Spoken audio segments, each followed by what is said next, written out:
When you're new to D&D and DMing in particular, we're drawn to knowledge. We want to fill out every little crack of the world, pre-planning our entire plot, or reading the entire campaign before starting. Or I know at least I did. But these feelings don't come from a place of necessity.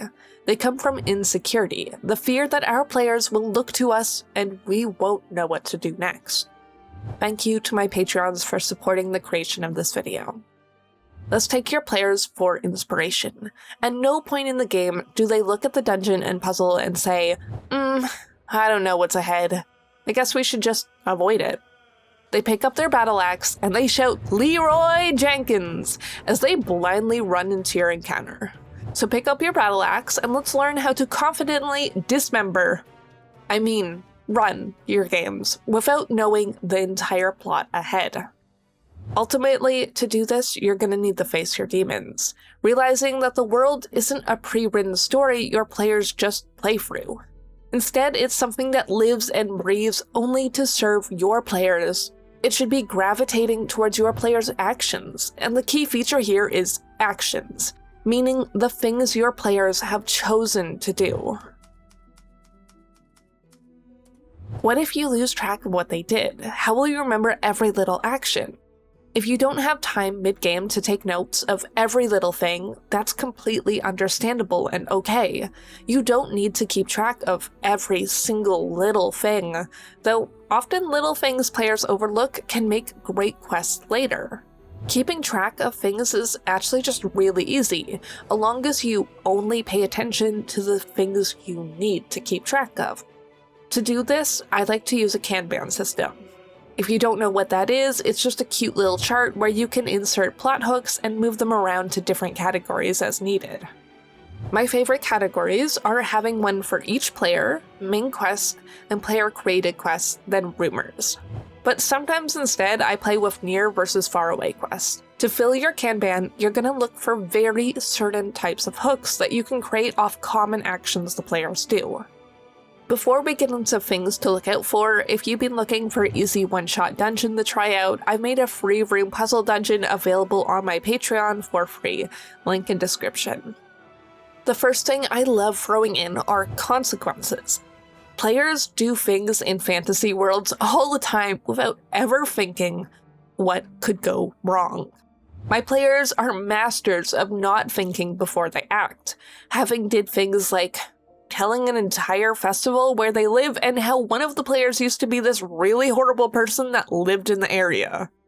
Or the time they sold guard uniforms to some shady shopkeeper.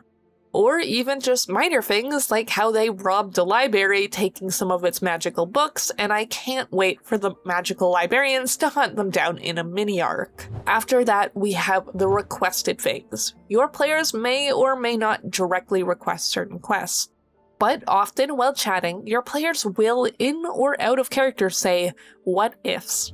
Things like, what if we free all the dangerous animals in the fighting pits? Where these things might have just once been a small thought experiment by your players, they can soon turn into an actual reaction of, oh god, what should we do? Just before we get into the most important one, first, we have to talk about backstories. If you've watched my video on story and how to get your players addicted to it, you know the full potential backstories have. So now it's time to write in how you can make things happen within the story and what your players are doing, and how that can tie into their backstory, helping them care more about the hook in your game. The most important thing, if you write nothing else down, is to do this one. Write down everything your players put more interest in than normal. This info lets you quickly draw plots and parts that your players just aren't noticing or don't care about, and instead lets you focus on the story around them. This is the core reason on why pre-writing your entire plot doesn't work very well. I mean, seriously, I never would have guessed that my players would steal a dead god's body and then later decide that they wanted to replace the gods, which might sound like an overstep for my campaign, but it's totally in line with possibilities of endings for the campaign. But the final thing that I really like to write down is rumors. If you've read any Wizard of the Coast campaign, they love to do this too, even if their execution isn't great.